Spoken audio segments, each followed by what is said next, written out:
On the eastern coast of Canada lies the unspoiled beauty of Prince Edward Island. For hundreds of years, the local townsfolk made their living from fishing.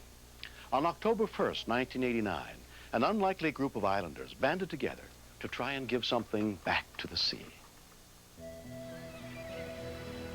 It was a cold, windy Sunday morning in autumn. Fishery officer Florian Bryan was supposed to be on vacation.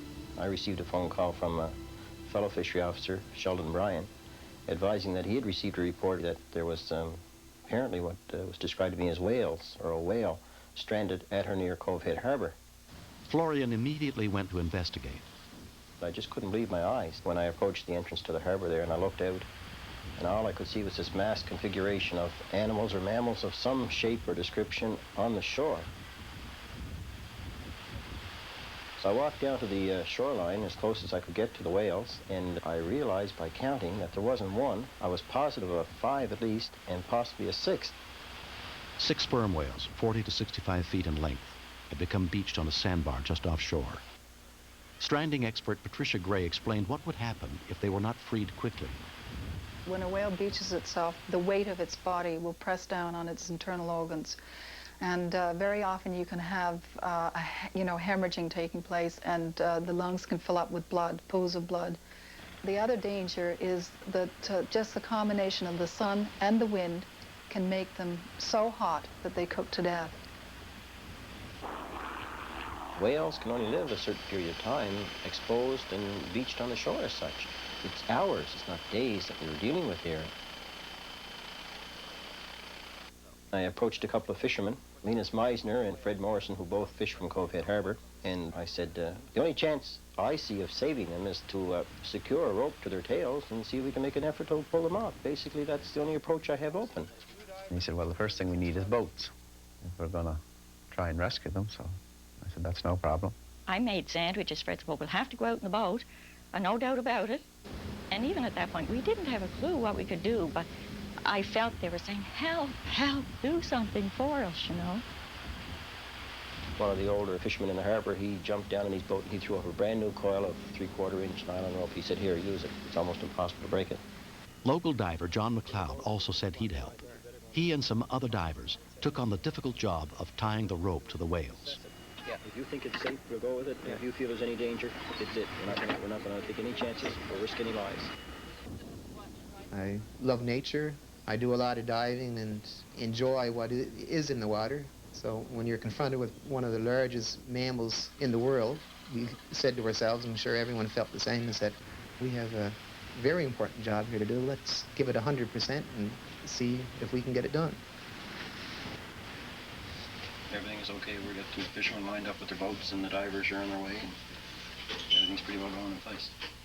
The plan was risky, but everyone agreed to it, including Patricia Gray. They had no other alternative to do what they could.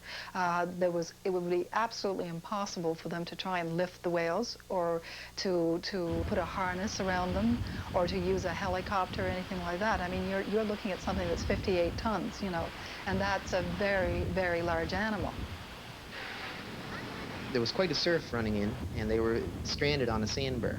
There was probably 3 to 4 feet of the whale embedded in the sand, being that the surf had washed it out. So you had to be very careful that you didn't get in between the whale and this hollow that they dug, because it would just roll over and squish you. They were thrashing their tails, and if you ever hit with one of the tails, it would just be like a fly being hit with the fly swatter. You would just be instantly killed. There's no question there.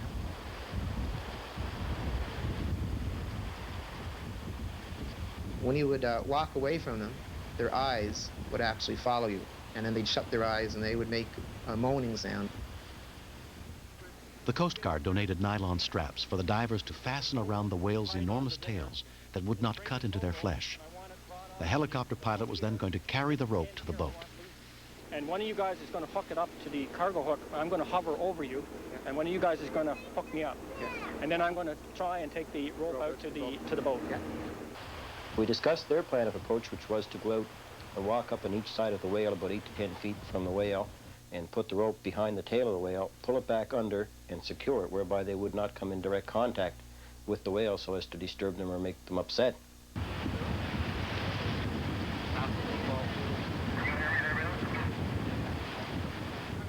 There are not many sperm whales left.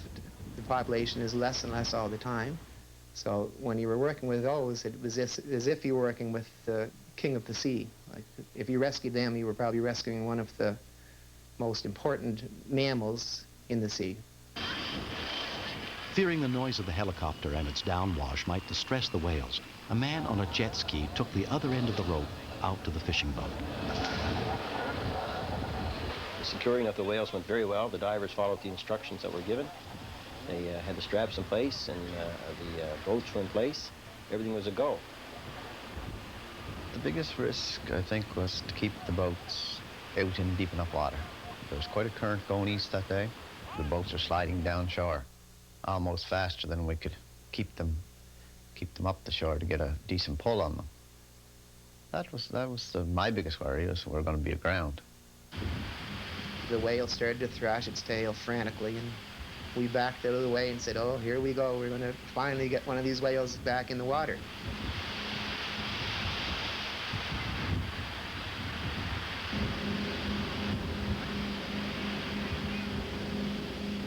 The rope just came hurling back like an elastic band. It broke that 1-inch nylon rope as if it was a piece of string. We made 3 attempts, and all 3 attempts failed. There was a lot of comment going around the wharf, well, you're wasting your time, it's impossible, you know, there's no way you're ever going to get these whales free. But I was determined, and I can tell you the fishermen were more determined, and the divers were equally as determined. And we requested that we be given one more chance to try it. We just looked at one another and said, it's never been done. Well, what's the harm? They're dying. Whatever we try will be something. We just can't do nothing.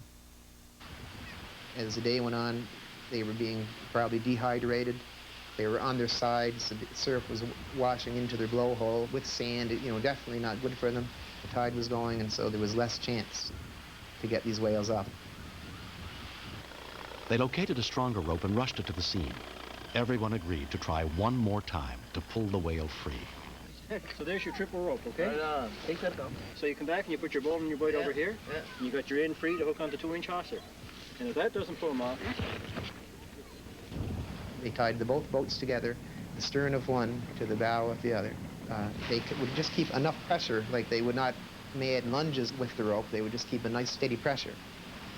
Everything was just shaking aboard the boat, and he was flipping and flapping around there, and he must have dug a bigger hole.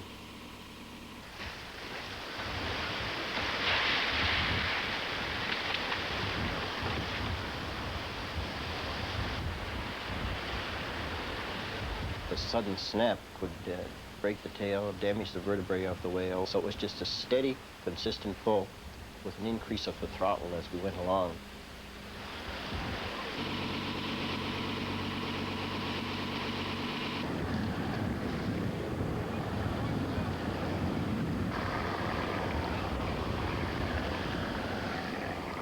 I'll never forget the time as long as I live.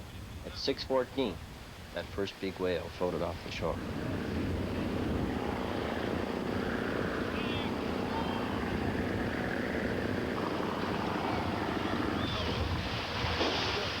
I jumped and shouted, but my shout was nothing as to the 7,000 people that were on the shore. We could hear it out in the boat. They were just loud acclaim that, you know, hooray, that was it. The only time I was a little bit worried when we towed the first whale off, that I didn't know how he was going to act. He could have smashed the boat or something, you know, once we got him in the deep water where he could work.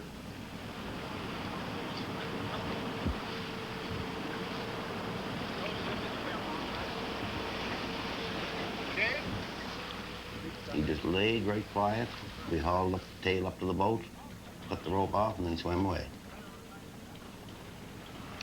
I think they were smart enough to know that we were trying to help them.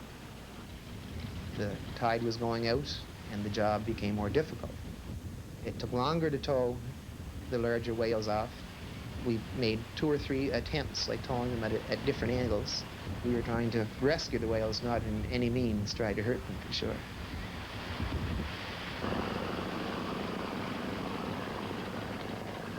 By 9 p.m., they managed to pull the last living whale free.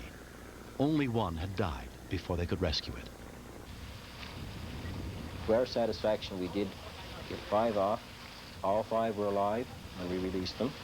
It was just something inside that really hit me emotionally, that you wanted to cry with joy, not sadness, but you just wanted to express yourself by crying. You felt so good. And when Linus Meisner gave me that high five going by in his boat that night, I don't think I've ever experienced a feeling like that in my life. There was people, I don't know, biologists, I don't know who, said if you hook onto their tails, you're going to break their backs, or I said it's the only way to do it.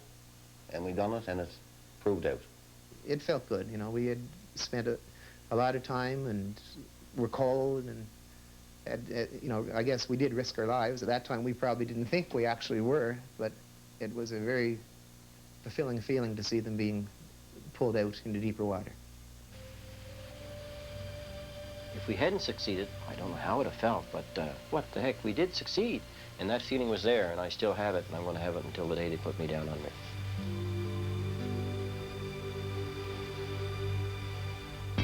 Next. 1 minute they're there, next minute they're not. I didn't really know what to think.